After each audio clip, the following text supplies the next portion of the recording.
आज की हमारी कहानी है माँ मुंशी प्रेमचंद की सबसे अच्छी रचना।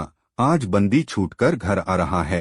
करुणा ने एक दिन पहले ही घर लिपोत रखा था। इन 3 वर्षों में उसने कठिन तपस्या करके जो 10 रुपए जमा कर रखे थे वह सब पति के सत्कार और स्वागत की तैयारियों में खर्च कर दिए। पति के लिए धोतियों का नया जोड़ा लाई थी, नए कुर्ते बनवाए थे, बच्चे के लिए नए कोट और टोपी की आयोजना की थी। बार बार बच्चे को गले लगाती और प्रसन्न होती। अगर इस बच्चे ने सूर्य की भांति उदय होकर उसके अंधेरे जीवन को प्रदीप्त न कर दिया होता तो कदाचित ठोकरों ने उसके जीवन का अंत कर दिया होता।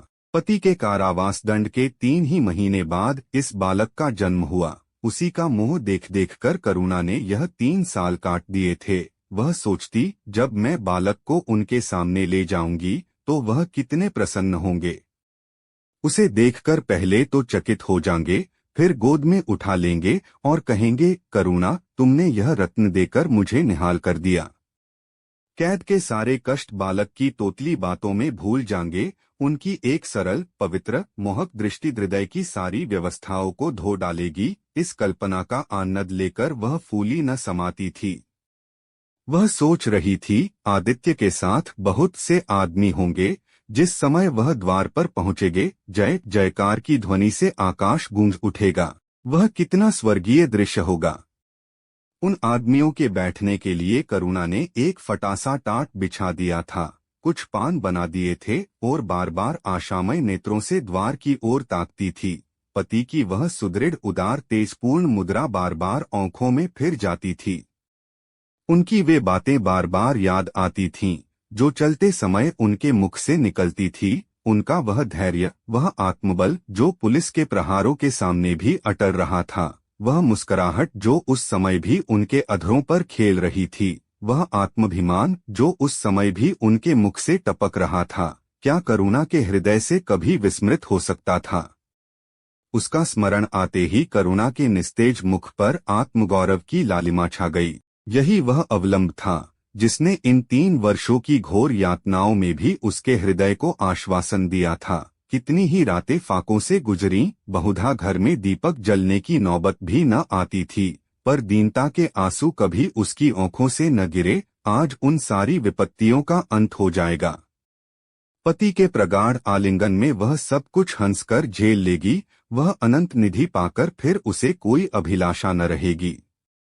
गगनपथ का चिरगामी लपका हुआ विश्राम की ओर चला जाता था, जहां संध्या ने सुनहरा फर्श सजाया था और उज्ज्वल पुष्पों की सेज बिछा रखी थी। उसी समय करुणा को एक आदमी लाठी टेकता आता दिखाई दिया, मानो किसी जीर्ण मनुष्य की वेदना ध्वनि हो।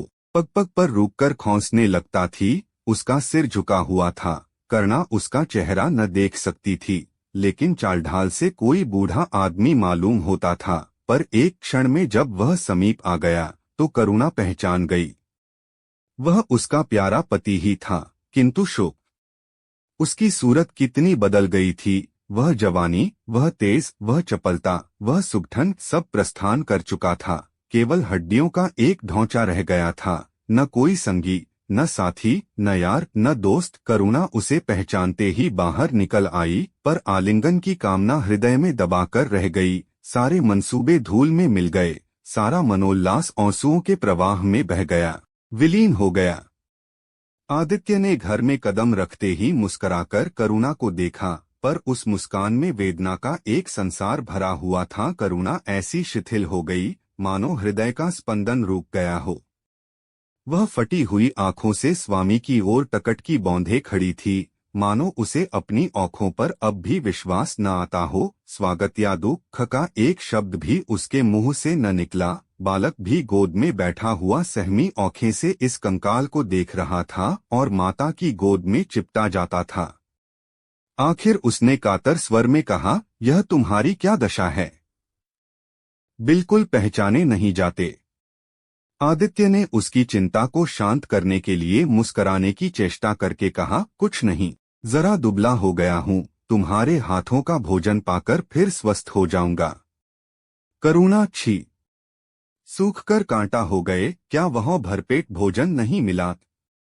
तुम कहते थे राजनैतिक आदमियों के साथ बड़ा अच्छा व्यवहार किया जाता है और वह तुम्हारे साथी क्या हो गए जो तुम्हें आठों पहर घेरे रहते थे और तुम्हारे पसीने की जगह खून बहाने को तैयार रहते थे। आदित्य की त्योरियों पर बल पड़ गए, बोले, यह बड़ा ही कटु अनुभव है करुणा। मुझे न मालूम था कि मेरे कैद होते ही लोग मेरी ओर से यूं आंखें फेर लेंगे, कोई बात भी न पूछेगा। राष्ट्र के नाम पर मिटने वालों का यही पुरस्कार है, यह मुझे न मालूम था। जनता अपने सेवकों को बहुत जल्द भूल जाती है, यह तो मैं जानता था, लेकिन अपने सहयोगी और सहायक इतने बेवफा होते हैं, इसका मुझे यह पहला ही अनुभव हुआ। लेकिन मुझे किसी से शिकायत नहीं। सेवा स्वयं अपना पुरस्कार है। मेरी भूल थी कि मैं इसके लिए यश और नाम चाहता था। करुणा, तो क्या वहां भोजन भी न मिलता था? आदित्य, यह न पूछो करुणा, बड़ी करुण कथा है। बस यही गनीमत समझो कि जीता लौट आया। तुम्हारे दर्शन बदे थे, नहीं कष्ट तो ऐसे ऐसे उठाए कि अब तक मुझे प्रस्थान कर जाना चाहिए था। मैं जरा लेटूंगा, खड़ा नहीं रहा जाता। दिन भर में इतनी दूर आया हूँ। करुणा, चलकर कुछ खा लो तो आराम से लेटो। बालक को गोद में उठाकर, बाबूजी हैं बेटा, तुम्हारे बाबूजी, इनकी गोद में जाओ, तुम्हें प्यार करेंगे।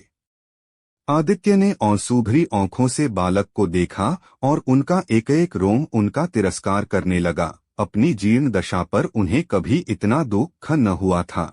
ईश्वर की असीम दया से यदि उनकी दशा संभल जाती तो वह फिर कभी राष्ट्रीय आंदोलन के समीप न जाते। इस फूल से बच्चे को यूं संसार में लाकर दरिद्रता की आग में झोंकने का उन्हें क्या अधिकार था। वह अब लक्ष्मी की उपासना करेंगे और अपना क्षुद्र जीवन बच्चे के लालन पालन के लिए अर्पित कर देंगे। उन्हें इस समय ऐसा ज्ञात हुआ कि बालक उन्हें उपेक्षा की दृष्टि से देख रहा है, मानो कह रहा है, मेरे साथ आपने कौन सा कर्तव्य पालन किया। उनकी सारी कामना, सारा प्यार बालक को हृदय से लगा देने के लिए अधीर हो उठा, पर हाथ फैल न सके, हाथों में शक्ति ही न थी। करुणा बालक को लिए हुए उठी और थाली में कुछ भोजन निकल कर लाई। आदित्य ने क्षुधापूर्ण नेत्रों से थाली की ओर देखा, मानो आज बहुत दिनों के बाद कोई खाने की चीज सामने आई है। जानता था कि कई दिनों के उपवास के बाद और आरोग्य की इस गई गुजरी दशा में उसे जबान को काबू में रखना चाहिए, पर सब्र न कर सका। थाली पर टूट पड़ा और देखते देखते थाली साफ कर दी। करुणा सशंक हो गई। उसने दोबारा किसी चीज के लिए न पूछा, थाली उठाकर चली गई, पर उसका दिल कह रहा था, इतना तो कभी न खाते थे। करुणा बच्चे को कुछ खिला रही थी कि एकाएक कानों में आवाज आई, करुणा। करुणा ने आकर पूछा, क्या तुमने मुझे पुकारा है? आदित्य का चेहरा पीला पड़ गया था और सांस जोर जोर से चल रही थी। हाथों के सहारे वही टाट पर लेट गए थे। करुणा उनकी यह हालत देखकर घबर गई, बोली, जाकर किसी वैद्य को बुला लाऊं। आदित्य ने हाथ के इशारे से उसे मना करके कहा, व्यर्थ है करुणा, अब तुमसे छिपाना व्यर्थ है। मुझे तपेदिक हो गया है, कई बार मरते मरते बच गया हूँ। तुम लोगों के दर्शन बदे थे, इसलिए प्राण न निकलते थे। देखो प्रिय, रो मत। करुणा ने सिसकियों को दबाते हुए कहा, मैं वैद्य को लेकर अभी आती हूँ। आदित्य ने फिर सिर हिलाया, नहीं करुणा, केवल मेरे पास बैठी रहो। अब किसी से कोई आशा नहीं है, डॉक्टरों ने जवाब दे दिया है। मुझे तो यह आश्चर्य है कि यहाँ पहुँच कैसे गया। न जाने कौन दैवी शक्ति मुझे वहाँ से खींच लाई। कदाचित यह इस बुझते हुए दीपक की अंतिम झलक थी। आह, मैंने तुम्हारे साथ बड़ा अन्याय किया, इसका मुझे हमेशा दुख रहेगा।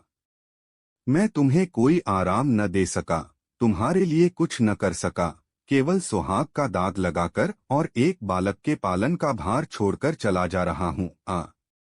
करुणा ने हृदय को दृढ़ करके कहा, तुम्हें कहीं दर्द तो नहीं है? आग बना लाऊं? कुछ बताते क्यों नहीं? आदित्य ने करवट बदलकर कहा, कुछ करने की जरूरत नहीं प्रिय, कहीं दर्द नहीं, बस ऐसा मालूम हो रहा है कि दिल बैठा जाता है, जैसे पानी में डूबा जाता हूँ। जीवन की लीला समाप्त हो रही है। दीपक को बुझते हुए देख रहा हूँ, कह नहीं सकता। कब आवाज बंद हो जाए, जो कुछ कहना है वह कह डालना चाहता हूँ, क्यों वह लालसा ले जाऊं? मेरे एक प्रश्न का जवाब दोगी? पूछूं। करुणा के मन की सारी दुर्बलता, सारा शोक, सारी वेदना मानो लुप्त हो गई और उनकी जगह उस आत्मबल का उदय हुआ जो मृत्यु पर हंसता है और विपत्ति के सांपों से खेलता है। रत्नष्टित मखमली म्यान में जैसे तेज तलवार छिपी रहती है, जल के कोमल प्रवाह में जैसे असीम शक्ति छिपी रहती है, वैसे ही रमणी का कोमल हृदय साहस और धैर्य को अपनी गोद में छिपाए रहता है। क्रोध जैसे तलवार को बाहर खींच लेता है, विज्ञान जैसे जल शक्ति का उद्घाटन कर लेता है, वैसे ही प्रेम रमणी के साहस और धैर्य को प्रदीप्त कर देता है। करुणा ने पति के सिर पर हाथ रखते हुए कहा, पूछते क्यों नहीं प्यारे? आदित्य ने करुणा के हाथों के कोमल स्पर्श का अनुभव करते हुए कहा, तुम्हारे विचार में मेरा जीवन कैसा था? बधाई के योग्य। देखो, तुमने मुझसे कभी पर्दा नहीं रखा। इस समय भी स्पष्ट कहना, तुम्हारे विचार में मुझे अपने जीवन पर हंसना चाहिए या रोना चाहिए? करुणा ने उल्लास के साथ कहा, यह प्रश्न क्यों करते हो प्रियतम? क्या मैंने तुम्हारी उपेक्षा कभी की है? तुम्हारा जीवन देवताओं का सा जीवन था, निस्वार्थ, निर्लिप्त और आदर्श। विघ्न बाधाओं से तंग आकर मैंने तुम्हें कितनी ही बार संसार की ओर खींचने की चेष्टा की है, पर उस समय भी मैं मन में जानती थी कि मैं तुम्हें ऊंचे आसन से गिरा रही हूँ। अगर तुम मायामोह में फंसे होते तो कदाचित मेरे मन को अधिक संतोष होता, लेकिन मेरी आत्मा को वह गर्व और उल्लास न होता जो इस समय हो रहा है। मैं अगर किसी को बड़े से बड़ा आशीर्वाद दे सकती हूँ तो वह यही होगा कि उसका जीवन तुम्हारे जैसा हो। यह कहते कहते करुणा का आभाहीन मुखमंडल ज्योतिर्मय हो गया, मानो उसकी आत्मा दिव्य हो गई हो। आदित्य ने सगर्व नेत्रों से करुणा को देखकर कहा, बस अब मुझे संतोष हो गया करुणा, इस बच्चे की ओर से मुझे कोई शंका नहीं है। मैं उसे इससे अधिक कुशल हाथों में नहीं छोड़ सकता। मुझे विश्वास है कि जीवन भर यह ऊंचा और पवित्र आदर्श सदैव तुम्हारे सामने रहेगा। अब मैं मरने को तैयार हूँ। 7 वर्ष बीत गए। बालक प्रकाश अब 10 साल का रूपवान, बलिष्ठ, प्रसन्नमुख कुमार था। बल का तेज, साहसी और मनस्वी भय तो उसे छू भी नहीं गया था। करुणा का संतप्त हृदय उसे देखकर शीतल हो जाता। संसार करुणा को अभागिनी और दीन समझे, वह कभी भाग्य का रोना नहीं रोती। उसने उन आभूषणों को बेच डाला जो पति के जीवन में उसे प्राणों से प्रिय थे, और उस धन से कुछ गायें और भैंसें मोल ले लीं। वह कृषक की बेटी थी और गोपालन उसके लिए कोई नया व्यवसाय न था। इसी को उसने अपनी जीविका का साधन बनाया। विशुद्ध दूध कहाँ मयस्सर होता है। सब दूध हाथों हाथ बिक जाता। करुणा को पहर रात से पहर रात तक काम में लगा रहना पड़ता, पर वह प्रसन्न थी। किंतु प्रकाश लंका जाने को लालायित था। वह कई दिन इसी दुविधा में रहा। अंत को सीलोन ने उड़ीसा पर विजय पाई। करुणा ने अब की उसे कुछ न लिखा, चुपचाप रोती रही। लोन से लौटकर प्रकाश छुट्टियों में घर गया। करुणा उससे खिंची खिंची रही। प्रकाश मन में लज्जित हुआ और संकल्प किया कि अब की कोई अवसर आया तो अम्मा को अवश्य प्रसन्न करूंगा। यह निश्चय करके वह विद्यालय लौटा, लेकिन यहाँ आते ही फिर परीक्षा की फिक्र सवार हो गई। यहाँ तक कि परीक्षा के दिन आ गए, मगर इम्तिहान से फुर्सत पाकर भी प्रकाश घर न गया। विद्यालय के एक अध्यापक कश्मीर सैर करने जा रहे थे। प्रकाश उन्हीं के साथ कश्मीर चल खड़ा हुआ। जब परीक्षा फल निकला और प्रकाश प्रथम आया, तब उसे घर की याद आई। उसने तुरंत करुणा को पत्र लिखा और अपने आने की सूचना दी। माता को प्रसन्न करने के लिए उसने 2-4 शब्द जाति सेवा के विषय में भी लिखे। अब मैं आपकी आज्ञा का पालन करने को तैयार हूँ। मैंने शिक्षा संबंधी कार्य करने का निश्चय किया है। इसी विचार से मैंने वह विशिष्ट स्थान प्राप्त किया है। हमारे नेता भी तो विद्यालयों के आचार्यों ही का सम्मान करते हैं। अभी वक्त इन उपाधियों के मोह से वे मुक्त नहीं हुए हैं। हमारे नेता भी योग्यता, सदुत्साह, लगन का उतना सम्मान नहीं करते जितना उपाधियों का। अब मेरी इज्जत करेंगे और जिम्मेदारी को काम सौंपेंगे, जो पहले मांगे भी न मिलता। करुणा की आस फिर बंधी। विद्यालय खुलते ही प्रकाश के नाम रजिस्ट्रार का पत्र पहुंचा। उन्होंने प्रकाश का इंग्लैंड जाकर विद्याभ्यास करने के लिए सरकारी वजीफे की मंजूरी की सूचना दी थी। प्रकाश पत्र हाथ में लिए हर्ष के उन्माद में जाकर माँ से बोला, अम्मा, मुझे इंग्लैंड जाकर पढ़ने के लिए सरकारी वजीफा मिल गया। करुणा ने उदासीन भाव से पूछा, तो तुम्हारा क्या इरादा है? प्रकाश, मेरा इरादा? ऐसा अवसर पाकर भला कौन छोड़ता है? करुणा, तुम तो स्वयंसेवकों में भर्ती होने जा रहे थे। प्रकाश, तो आप समझती हैं, स्वयंसेवक बन जाना ही जाति सेवा है। मैं इंग्लैंड से आकर भी तो सेवा कार्य कर सकता हूँ। और अम्मा, सच पूछो तो एक मजिस्ट्रेट अपने देश का जितना उपकार कर सकता है उतना 1000 स्वयंसेवक मिलकर भी नहीं कर सकते। मैं तो सिविल सर्विस की परीक्षा में बैठूंगा और मुझे विश्वास है कि सफल हो जाऊंगा। करुणा ने चकित होकर पूछा, तो क्या तुम मजिस्ट्रेट हो जाओगे? प्रकाश, सेवाभाव रखने वाला एक मैजिस्ट्रेट कांग्रेस के 1000 सभापतियों से ज्यादा उपकार कर सकता है। अखबारों में उसकी लंबी लंबी तारीफें न छपेंगी, उसकी वक्तृताओं पर तालियां न बजेंगी, जनता उसके जुलूस की गाड़ी न खींचेगी और न विद्यालयों के छात्र उसको अभिनंदन पत्र देंगे, पर सच्ची सेवा मजिस्ट्रेट ही कर सकता है। करुणा ने आपत्ति के भाव से कहा, लेकिन यही मजिस्ट्रेट तो जाति के सेवकों को सजा देते हैं, उन पर गोलियां चलाते हैं। प्रकाश, अगर मजिस्ट्रेट के हृदय में परोपकार का भाव है तो वह नरमी से वही काम करता है जो दूसरे गोलियां चलाकर भी नहीं कर सकते। करुणा, मैं यह नहीं मानूंगी, सरकार अपने नौकरों को इतनी स्वाधीनता नहीं देती। वह एक नीति बना देती है और हरेक सरकारी नौकर को उसका पालन। उसके मुख पर निराशा या दीनता की छाया नहीं, संकल्प और साहस का तेज है। उसके एक एक अंग से आत्मगौरव की ज्योतिषी निकल रही है। आंखों में एक दिव्य प्रकाश है, गंभीर, अथाह और असीम। सारी वेदना, वैधव्य का शोक और विधि का निर्मम प्रहार, सब उस प्रकाश की गहराई में विलीन हो गया है। प्रकाश पर वह जान देती है, उसका आनंद, उसकी अभिलाषा, उसका संसार, उसका स्वर्ग सब प्रकाश पर न्यौछावर है। पर यह मजाल नहीं कि प्रकाश कोई शरारत करे और करुणा आंखें बंद कर ले। नहीं, वह उसके चरित्र की बड़ी कठोरता से देखभाल करती है। वह प्रकाश की माँ नहीं, मॉम बाप दोनों हैं। उसके पुत्र स्नेह में माता की ममता के साथ पिता की कठोरता भी मिली हुई है। पति के अंतिम शब्द अभी तक उसके कानों में गूंज रहे हैं। वह आत्मोल्लास जो उनके चेहरे पर झलकने लगा था, वह गर्वमय लाली जो उनकी आंखों में छा गई थी, अभी तक उसकी आंखों में फिर रही है। निरंतर पतिचिंतन ने आदित्य को उसकी आंखों में प्रत्यक्ष कर दिया है। वह सदैव उनकी उपस्थिति का अनुभव किया करती है। उसे ऐसा जान पड़ता है कि आदित्य की आत्मा सदैव उसकी रक्षा करती रहती है। उसकी यही हार्दिक अभिलाषा है कि प्रकाश जवान होकर पिता का पथगामी हो। संध्या हो गई थी। एक भिखारिन द्वार पर आकर भीख मांगने लगी।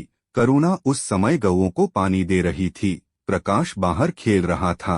बालक ही तो ठहरा। शरारत सूझी, घर में गया और कटोरे में थोड़ा सा भूसा लेकर बाहर निकला। भिखारिन ने अब की झेली फैला दी। प्रकाश ने भूसा उसकी झोली में डाल दिया और जोर जोर से तालियां बजाता हुआ भागा। भिखारिन ने अग्निमय नेत्रों से देखकर कहा, वाह रे लाडले, मुझसे हंसी करने चला है। यही मॉम बाप ने सिखाया है। तब तो खूब कुल का नाम जगाओगे। करुणा उसकी बोली सुनकर बाहर निकल आई और पूछा, क्या है माता, किसे कह रही हो?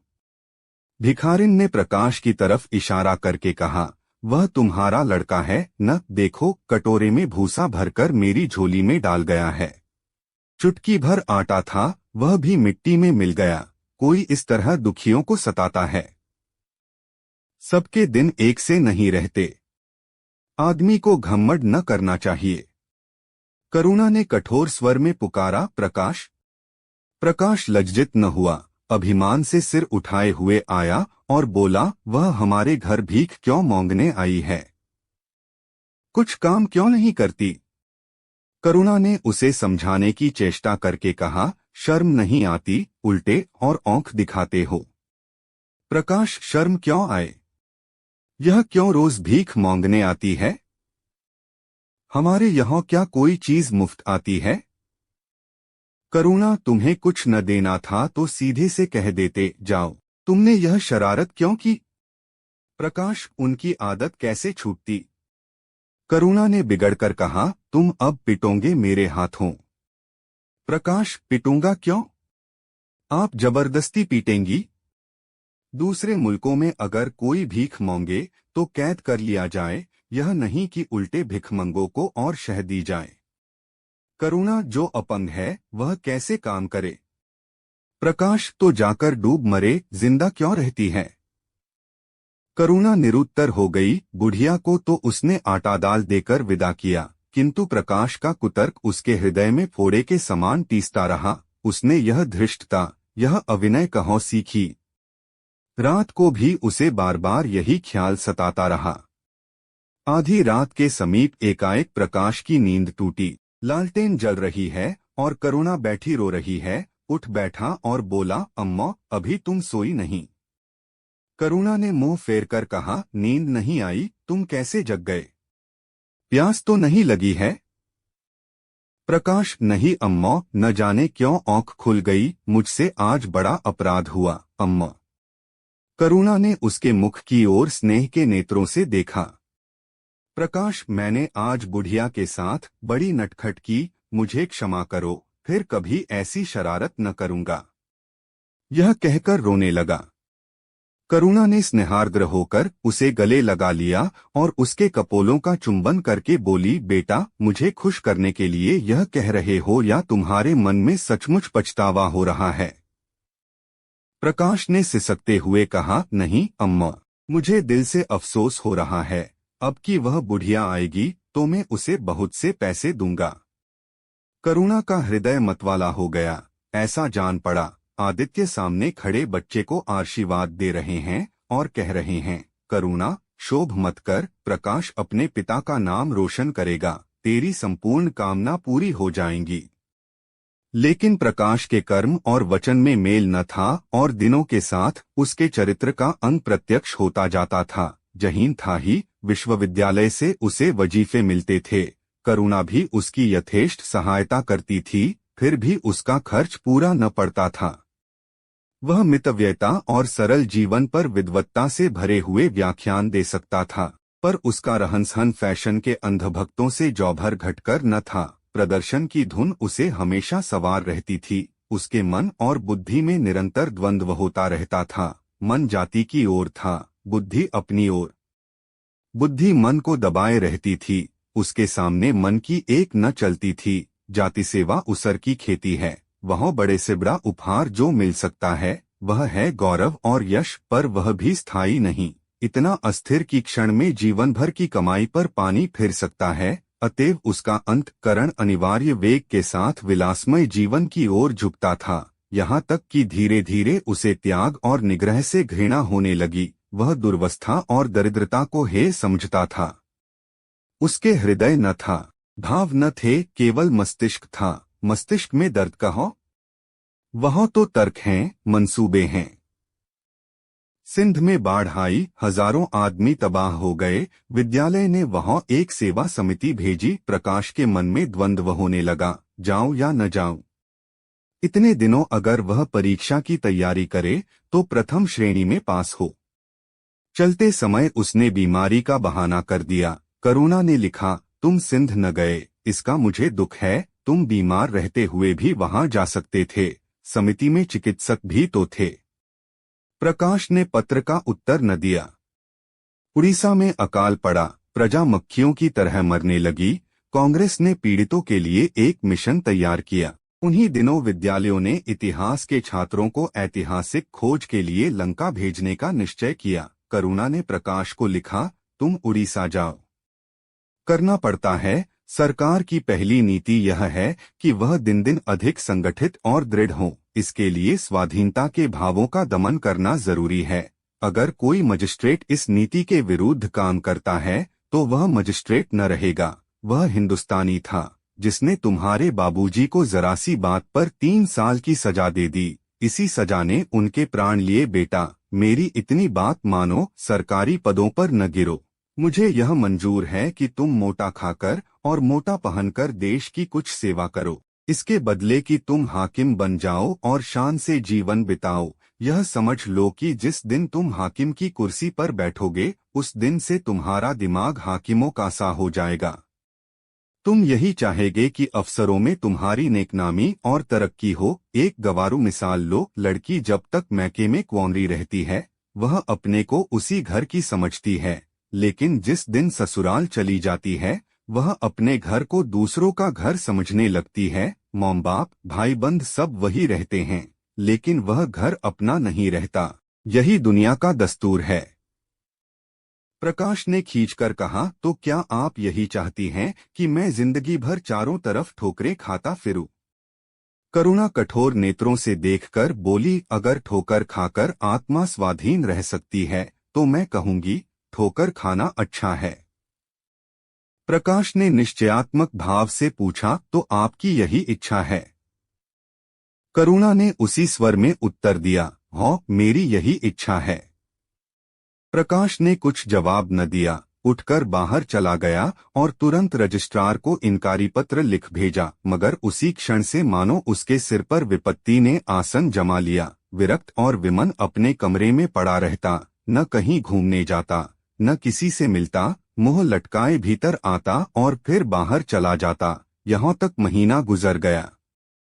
न चेहरे पर वह लाली रही, न वह ओज। आंखें अनाथों के मुख की भांति याचना से भरी हुई। ओठ हंसना भूल गए, मानो उन इनकारी पत्र के साथ उसकी सारी सजीवता और चपलता, सारी सरलता विदा हो गई। करुणा उसके मनोभाव समझती थी और उसके शोक को भुलाने की चेष्टा करती थी, पर रूठे देवता प्रसन्न न होते थे।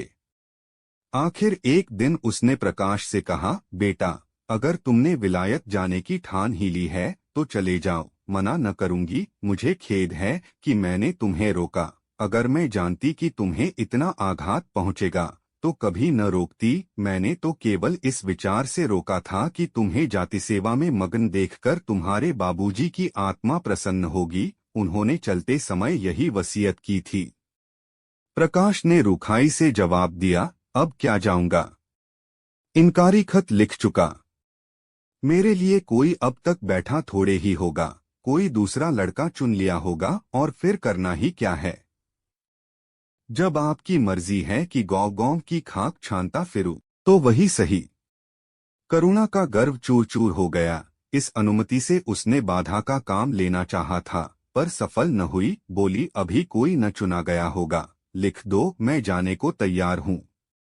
प्रकाश ने झुंझलाकर कहा, अब कुछ नहीं हो सकता। लोग हंसी उड़ाएंगे। मैंने तय कर लिया है कि जीवन को आपकी इच्छा के अनुकूल बनाऊंगा। करुणा, तुमने अगर शुद्ध मन से यह इरादा किया होता तो यूं न रहते। तुम मुझसे सत्याग्रह कर रहे हो। अगर मन को दबाकर मुझे अपनी राह का कांटा समझकर तुमने मेरी इच्छा पूरी भी की तो क्या? मैं तो जब जानती कि तुम्हारे मन में आप सेवा का भाव उत्पन्न होता, तुम आप ही रजिस्ट्रार साहब को पत्र लिख दो। प्रकाश, अब मैं नहीं लिख सकता। तो इसी शोक में तने बैठे रहोगे। लाचारी है। करुणा ने और कुछ न कहा। जरा देर में प्रकाश ने देखा कि वह कहीं जा रही है, मगर वह कुछ बोला नहीं। करुणा के लिए बाहर आना जाना कोई असाधारण बात न थी, लेकिन जब संध्या हो गई और करुणा न आई तो प्रकाश को चिंता होने लगी। अम्मा कहाँ गईं? यह प्रश्न बार बार उसके मन में उठने लगा। प्रकाश सारी रात द्वार पर बैठा रहा। भौंती भौंती की शंका मन में उठने लगी। उसे अब याद आया, चलते समय करुणा कितनी उदास थी, उसकी आंखें कितनी लाल थी। यह बातें प्रकाश को उस समय क्यों न नजर आई? वह क्यों स्वार्थ में अंधा हो गया था? हाँ, अब प्रकाश को याद आया, माता ने साफ सुथरे कपड़े पहने थे, उनके हाथ में छतरी भी थी। तो क्या वह कहीं बहुत दूर गई हैं? किससे पूछे? अनिष्ट के भय से प्रकाश रोने लगा। श्रावण की अंधेरी भयानक रात थी। आकाश में श्याम मेघमाला भीषण स्वप्न की भौंती छाई हुई थी। प्रकाश रह रहकर आकाश की ओर देखता था, मानो करुणा उन्हीं मेघमालाओं में छिपी बैठी है। उसने निश्चय किया, सवेरा होते ही मौ को खोजने चलूंगा, और अगर किसी ने द्वार खटखटाया, प्रकाश ने दौड़कर खोल तो देखा करुणा खड़ी है। उसका मुखमंडल इतना खोया हुआ, इतना करुण था, जैसे आज ही उसका सुहाग उठ गया है, जैसे संसार में अब उसके लिए कुछ नहीं रहा, जैसे वह नदी के किनारे खड़ी अपनी लदी हुई नाव को डूबते देख रही है और कुछ कर नहीं सकती। प्रकाश ने अधीर होकर पूछा, अम्मा कहाँ चली गई थीं? बहुत देर लगाई। करुणा ने भूमि की ओर ताकते हुए जवाब दिया, एक काम से गई थी, देर हो गई। यह कहते हुए उसने प्रकाश के सामने एक बंद लिफाफा फेंक दिया। प्रकाश ने उत्सुक होकर लिफाफा उठा लिया। ऊपर ही विद्यालय की मुहर थी।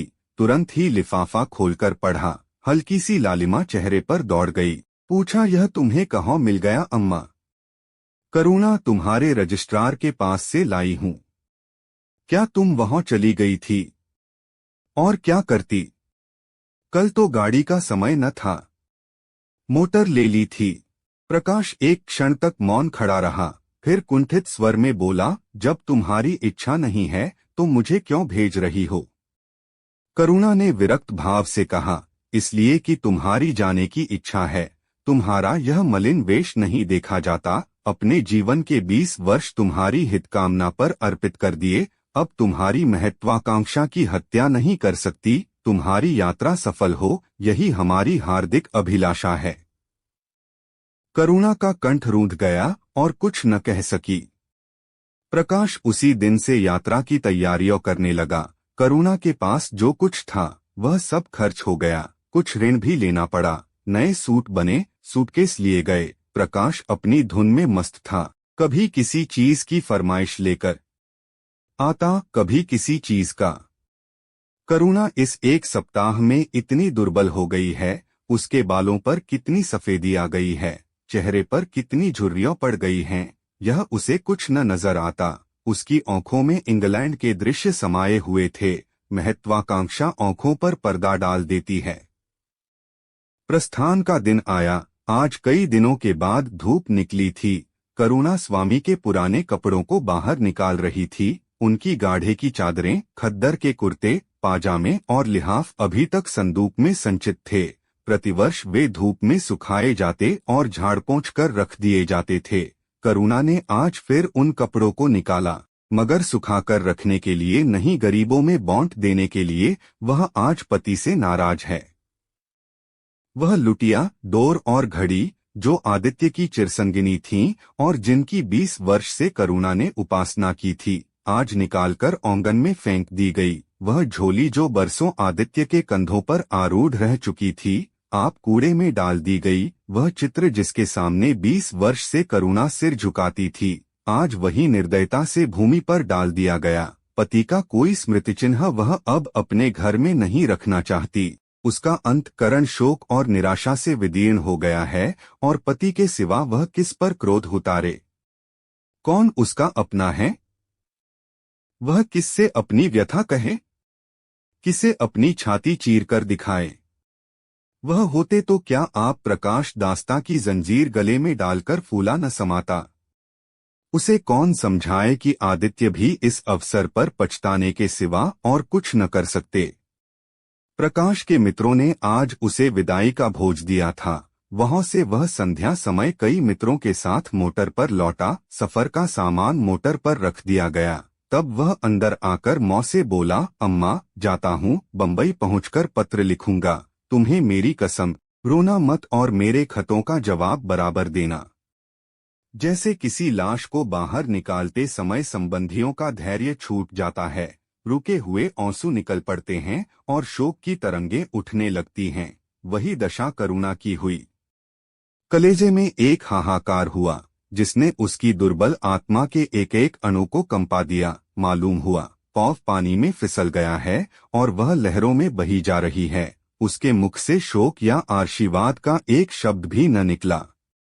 प्रकाश ने उसके चरण छुए, अश्रुजल से माता के चरणों को पखारा, फिर बाहर चला। करुणा पाषाण मूर्ति की भांति खड़ी थी। सहसा ग्वाले ने आकर कहा, बहूजी भैया चले गए, बहुत रोते थे। तब करुणा की समाधि टूटी, देखा सामने कोई नहीं है, घर में मृत्यु का सा सन्नाटा छाया हुआ है और मानो हृदय की गति बंद हो गई है। सहसा करुणा की दृष्टि ऊपर उठ गई। उसने देखा कि आदित्य अपनी गोद में प्रकाश की निर्जीव देह लिए खड़े हो रहे हैं। करुणा पछाड़ खाकर गिर पड़ी। करुणा जीवित थी, पर संसार से उसका कोई नाता न था। उसका छोटा सा संसार, जिसे उसने अपनी कल्पनाओं के हृदय में रचा था, स्वप्न की भांति अनंत में विलीन हो गया था। जिस प्रकाश को सामने देखकर वह जीवन की अंधेरी रात में भी हृदय में आशाओं की संपत्ति लिए जी रही थी, वह बुझ गया और संपत्ति लुट गई। अब न कोई आश्रय था और न उसकी जरूरत। जिन गऊओं को वह दोनों वक्त अपने हाथों से दाना चारा देती और सहलाती थी, वे अब खूंटे पर बंधी निराश नेत्रों से द्वार की ओर ताकती रहती थीं। बछड़ों को गले लगाकर पुचकारने वाला अब कोई न था। जिसके लिए दूध दुहे, मुट्ठा निकाले, खाने वाला कौन था? करुणा ने अपने छोटे से संसार को अपने ही अंदर समेट लिया था। किंतु एक ही सप्ताह में करुणा के जीवन ने फिर रंग बदला। उसका छोटा सा संसार फैलते फैलते विश्वव्यापी हो गया। जिस लंगर ने नौका को तट से एक केंद्र पर बांध रखा था, वह उखड़ गया। अब नौका सागर के अशेष विस्तार में भ्रमण करेगी, चाहे वह उद्दाम तरंगों के वक्ष में ही क्यों न विलीन हो जाए। करुणा द्वार पर आ बैठती और मोहल्ले भर के लड़कों को जमा करके दूध पिलाती। दोपहर तक मक्खन निकालती और वह मक्खन मोहल्ले के लड़के खाते। फिर भौंती भौंती के पकवान बनाती और कुत्तों को खिलाती। अब यही उसका नित्य का नियम हो गया। चिड़ियों, कुत्ते, बिल्लियों, चींटे चींटियों सब अपने हो गए। प्रेम का वह द्वार अब किसी के लिए बंद न था। उस अंगुल भर जगह में, जो प्रकाश के लिए भी काफी न थी, अब समस्त संसार समा गया था। एक दिन प्रकाश का पत्र आया। करुणा ने उसे उठाकर फेंक दिया। फिर थोड़ी देर के बाद उसे उठाकर फाड़ डाला और चिड़ियों को दाना चुगाने लगी। मगर जब निशायोगिनी ने अपनी धूनी जलाई और वेदना उससे वरदान मांगने के लिए विकल होकर चली, तो करुणा की मनोवेदना भी सजग हो उठी। प्रकाश का पत्र पढ़ने के लिए उसका मन व्याकुल हो उठा। उसने सोचा, प्रकाश मेरा कौन है? मेरा उससे क्या प्रयोजन? हाँ, प्रकाश मेरा कौन है? हाँ, प्रकाश मेरा कौन है? हृदय ने उत्तर दिया, प्रकाश तेरा सर्वस्व है। वह तेरे उस अमर प्रेम की निशानी है, जिससे तू सदैव के लिए वंचित हो गई। वह तेरे प्राण है, तेरे जीवन दीपक का प्रकाश, तेरी वंचित कामनाओं का माधुर्य, तेरे अश्रुजल में विहार करने वाला हंस। करुणा उस पत्र के टुकड़ों को जमा करने लगी, माना उसके प्राण बिखर गए हों। एक एक टुकड़ा उसे अपने खोए हुए प्रेम का एक पदचिन्ह सा मालूम होता था। जब सारे पुर्जे जमा हो गए, तो करुणा दीपक के सामने बैठकर उसे जोड़ने लगी, जैसे कोई वियोगी हृदय प्रेम के टूटे हुए तारों को जोड़ रहा हो। हाय री ममता! वह अभागिन सारी रात उन पुर्जों को जोड़ने में लगी रही। पत्र दोनों ओर लिखा था, इसलिए पुर्जों को ठीक स्थान पर रखना और भी कठिन था। कोई शब्द, कोई वाक्य बीच में गायब हो जाता। उस एक टुकड़े को वह फिर खोजने लगती। सारी रात बीत गई, पर पत्र अभी तक अपूर्ण था। दिन चढ़ आया। मोहल्ले के लौंडे मक्खन और दूध की चाह में एकत्र हो गए। कुत्तों और बिल्लियों का आगमन हुआ। चिड़ियां आकर आंगन में फुदकने लगीं। कोई ओखली पर बैठी, कोई तुलसी के चौतरे पर करुणा को सिर उठाने तक की फुर्सत नहीं। दोपहर हुआ, करुणा ने सिर न उठाया। न भूख थी न प्यास। फिर संध्या हो गई, पर वह पत्र अभी तक अधूरा था। पत्र का आशय समझ में आ रहा था। प्रकाश का जहाज कहीं से खींचा रहा है। उसके हृदय में कुछ उठा हुआ है। क्या उठा हुआ है, यह करुणा न सोच सकी। करुणा पुत्र की लेखनी से निकले हुए एक एक शब्द को पढ़ना और उसे हृदय पर अंकित कर लेना चाहती थी। इस भांति 3 दिन गुजर गए। संध्या हो गई थी। 3 दिन की जागी आंखें जरा झपक गई। करुणा ने देखा, एक लंबा चौड़ा कमरा है। उसमें मेजें और कुर्सियां लगी हुई हैं। बीच में ऊंचे मंच पर कोई आदमी बैठा हुआ है। करुणा ने ध्यान से देखा, प्रकाश था।